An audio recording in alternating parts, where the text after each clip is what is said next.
Antes do vídeo começar, eu queria pedir a paciência do querido telespectador, porque hoje eu realmente não estou muito bem. E eu tinha que gravar hoje isso aqui. Eu estudo 19 assuntos ao mesmo tempo, é muita coisa.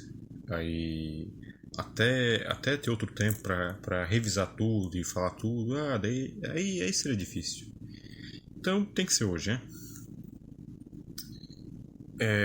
De qualquer maneira, eu também queria avisar quanto ao pedir like, inscrição e ademais. Olha, essa é a última vez que eu peço like e inscrição nesse canal. Porque o objetivo é que isto parte de vocês mesmos, a partir da avaliação de vocês mesmos, sobre esse conteúdo, se ele é bom ou se ele não é bom. Veja, Sócrates, quando argumentava e conversava com as pessoas, ele não pedia a atenção delas. Ele simplesmente conversava e quem quisesse ajudar ele e tal, ajudava. Ele deixava isso ser espontâneo das pessoas. Aliás, ele fugia das pessoas em algumas ocasiões. E algumas pessoas que ele dizia que o Deus da consciência dele alertava-o de fugir de algumas pessoas em específico. Enfim, é isto. Ele conversava com as pessoas, mas tipo assim, não pedia ajuda delas, né? De qualquer maneira, ajuda elas, nesse sentido. Enfim, ficou entendível. Ouviu? Esse aí já é sinal que eu não tô muito bem hoje, fico me perdendo demais. De qualquer maneira, tá aí. Então fique com o vídeo. Então vamos lá. Os 7 princípios herméticos apresentados no Caibalion são, vamos dizer assim, segundo os autores do Caibalion, não uma novidade, mas simplesmente a exposição de algo muito antigo, de toda a filosofia hermética. Bom, esses princípios em geral, eles funcionam todos sobre a negação do princípio do ser e do não ser. O princípio da multiplicidade da unidade do ser, que nega a sua multiplicidade, e o princípio de não poder ser duas coisas, quer dizer, ser e não ser ao mesmo tempo. Em suma, todos esses princípios funcionam sobre essa grade de coisas. E o resultado, por exemplo, do princípio do mentalismo, que afirma que tudo é a mente de Deus, então tudo é mente, na verdade, é simplesmente o resultado de simplesmente a negação da ação. E negando a ação, nega-se todos os outros princípios, porque todos os outros princípios envolvem a ação. Ademais, aqui uma explicação sumária então dos 7. Bom, mas antes disso é bom salientar então que assim, esses princípios eles são todos extremamente ridículos, em sua grande maioria. O único princípio que presta da causalidade, tirando isso aí, mais nada. Mas enfim, eles são todos ridículos. E, esse livro ele é muito mentiroso. No caso, os princípios estão apresentados no Caibalion. A primeira coisa que ele diz que ele está revelando algo, na verdade, que é muito antigo, mas que é igual em todos os outros. É mentira. É óbvio que já foi negado, alguns autores negam, outros não negam, enfim. É evidente. É mentira. E é provável que nem o próprio corpus hermético concorde com isso, com tudo que está ali. Ademais, ele é um livro que se propõe que apregou a necessidade de se esconder uma doutrina, mas ele vai lá e diz que está te revelando. Só aí já tem uma focatura evidente. Agora, vamos tratar então da... Não.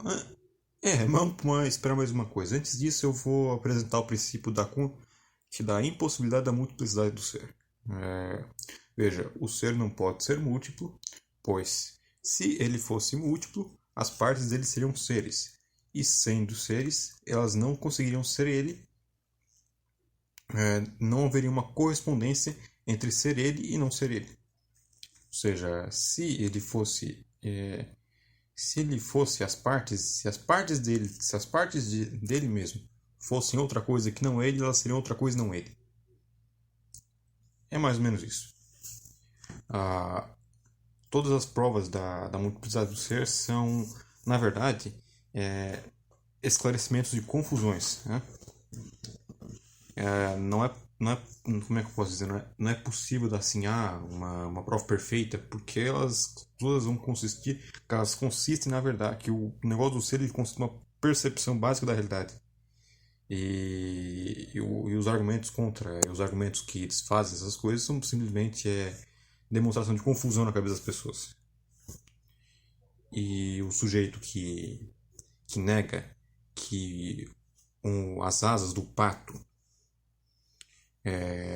e o pato são diferentes, que fala que o pato e as asas é a mesma coisa, por exemplo, na verdade é de três uma coisa, ou ele se confundiu em algum momento na investigação e precisa ser esclarecido, ou ele, ou ele é louco ou ele é mentiroso. É uma dessas três aí. De qualquer maneira, vamos voltar aqui à discussão então. Apresentar então o princípio da multiplicidade, da unidade do ser. Agora é preciso apresentar outro princípio, que já é o princípio da metafísica de Aristóteles. É o princípio do não ser. É impossível você ser e não ser ao mesmo tempo. O motivo do princípio da unidade é evidente, quer dizer, primeiro se reconhece a coisa como tal e depois se reconhece que ela não pode ser, então, ela mesma ao mesmo tempo não ela mesma, né? Mais ou menos nesse sentido. Então, que seria o princípio do não ser seria exatamente isso, ou seja, você não pode falar que um livro é um livro e não é um livro ao mesmo tempo, que um caderno é um caderno e não é um caderno ao mesmo tempo, enfim, qualquer coisa é e não é ao mesmo tempo, não se pode falar. E, enfim, é outra percepção básica que é impossível de ser negada a, e assim, os argumentos a favor dela são simplesmente explicações de contradições. E é isso. Agora, então vamos lá para o Caibalion, né? O princípio do mentalismo já foi derrubado aqui. Agora o próximo princípio é do princípio da correspondência. O princípio da correspondência é uma afirmação sutil. O primeiro princípio, né, que afirma a divindade presente em todas as coisas, mas corrompida pela matéria. Uma coisa que é bom notar aqui, eles chamam esse Deus deles de perfeito, mas ao mesmo tempo eles dizem que esse Deus é tudo que existe. E eles afirmam a existência do mal. Afirmando a existência do mal, eles então afirmam que o Deus é mal, que o Deus é imperfeito e é mal, portanto, e que ele é tudo que de coisa ruim que existe no mundo. Se não, eles negam a existência do mal, e negando a existência do mal, eles negam o grande drama existencial deles. Aí, assim, aí fica mais evidente ainda que essa doutrina hermética é besteira. Sim, besteira grandissimamente besteira. Qualquer maneira, então esse em suma é o princípio da correspondência. O princípio da correspondência é o princípio que vai então sustentar sutilmente a ideia de que você é Deus e não é Deus ao mesmo tempo, e que a materialidade constitui uma corrupção de Deus, você. Aí o princípio que vai se seguir agora é então o princípio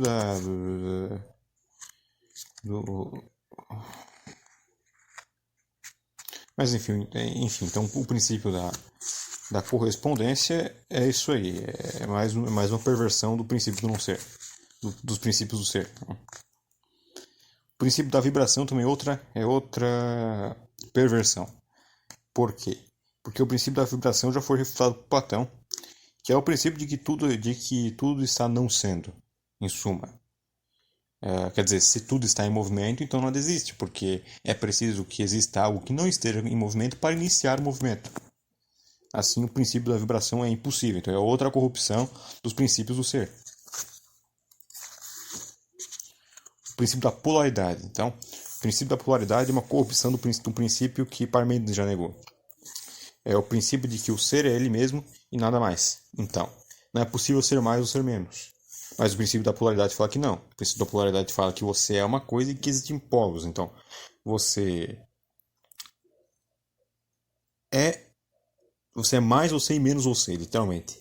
Então, assim, olha, é impossível ser menos você ou mais você, porque se você fosse menos você, você não seria você, em suma. seja, se ao ser faltasse água, faltaria tudo, como diria o próprio Parmênides. Então o princípio da polaridade é isso aí. O princípio do ritmo é o princípio que diz que as coisas estão tendendo sempre aí aos extremos da polaridade. E também então já foi refutado também. O princípio da causa e efeito é o único que presta nessa porcaria toda. Mas se ele for seguir aqui o princípio primeiro lá dos hermetistas, então ele é negado tudo acaba se resumindo no mundo de Parmênides, onde não existe movimento, né? Então também não existe causa e efeito. E não existe oposto, não existe nada. Agora, Parmênides não era louco que nem o criador, o escritor dessa bosta aqui. Parmênides sabia que a diferença entre o imaterial e o material, e por isso mesmo afirmava que o material não existia, porque senão ele afirmaria que dois seres existiam. Agora, o último princípio é o princípio do gênero, ou seja, todas as coisas são passivas e ativas ao mesmo tempo. Falso. Ou uma coisa é uma coisa ou uma outra coisa. Agora, ela pode ser em um grau, em um aspecto, vamos dizer assim, não no sentido platônico, mas em um aspecto ela pode ser passível, tem outro ativo. Agora, o aspecto que é passível não pode ser ativo e passivo ao mesmo tempo. Outra negação do princípio do ser. Outra negação dos princípios do ser. Né? Então, esses são 7 princípios herméticos aqui destruídos. Deles todos, o único que se salva é o princípio da causa e efeito. O resto é tudo uma porcaria. E o princípio também do gênero, pela metade, assim. Porque é evidente que no mundo existem coisas passivas que recebem ação em um sentido, e existem coisas que agem sobre essas outras coisas. Mas elas não fazem isso ao mesmo tempo. Ou elas agem, ou elas recebem. Heráclito não refuta isso. Ele, na verdade, concorda com esse negócio. Por exemplo, um dos exemplos ridículos que ele dá é que o caminho que se vai e que se volta é o mesmo. Mas veja só, o caminho ele permanece sendo sempre o mesmo, que muda a sua ação de ir e sua ação de voltar. Ou seja, o paradoxo de Heráclito é um paradoxo de um mentiroso, porque só um mentiroso mesmo para acreditar numa coisa dessas, né? A transmutação mental. Transmutação mental é a aplicação do princípio do ritmo, da polaridade, do gênero e do mentalismo, ou seja, você transmutar mentalmente. Assim, o que os hermetistas consideram como o ente material? Eles consideram como uma coisa com baixo movimento, ou seja, tudo está se movendo para lá e para cá. E tudo se move em polos, né? E tudo então se move entre a materialidade e a imaterialidade. E a imaterialidade perfeita é o ser, é o Deus. E a materialidade é a corrupção desse Deus. Então a transmutação mental se trata de você voltar a ser Deus. Vamos dizer assim. Assim, é contraditório, mas isso aqui é um bolo de contradição. Isso aqui nem é uma filosofia, isso aqui é religião. Eles dão uns dogmas e pedem você acreditar. Mas voltando. Então a transmutação mental seria isso aí. Seria então a arte de volta, de deixar de ser matéria. Né? Para os hermetistas, então, a matéria é o espírito em baixo movimento. E o espaço, para os hermetistas, é a força de um espírito obrigando um ente material a ficar em baixo movimento. É isso aí. Não um ente material, mas obrigando um ente espiritual a ficar em baixo movimento. E o ente imaterial, para eles, tem altíssimo movimento. Né? Mas, novamente, como Platão nos ensina, tem que existir uma coisa que esteja em absoluto repouso para poder se mover, né? Para que ela possa mover outras coisas. Né? Que a ação é sempre resultado de um agente. Se este agente estiver em movimento, então o negócio acaba quebrando. Né? Mas enfim. Isso aí também já é uma contraposição então aos princípios de Fiolau, né? Fiolau dizia que o ser se mantinha que o ser se mantinha uno através de só passar entre o ser e o não ser, ou seja, estava sendo e não sendo consecutivamente. Ele botava isso aí para Deus também. Mas o problema disso aí é que tem que ser em algum momento para poder deixar de, vamos dizer assim, deixar de ser e ser. Então, assim como Platão nos ensina, isso é falso. Agora outro ponto a se ressaltar é que assim, por que Deus precisa ser e não ser? Deus é perfeito, então, se Deus é perfeito, ele já tem tudo em si. Assim, não é possível argumentar pela essa via, porque argumentando que Deus deixaria de ser e de não ser, argumentaríamos que ele é imperfeito. Ponto. Outra coisa a se ressaltar.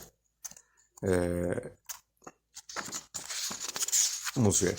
Eu ia fazer só sobre os princípios herméticos, mas é um negócio tão ridículo e é tão fácil de refutar.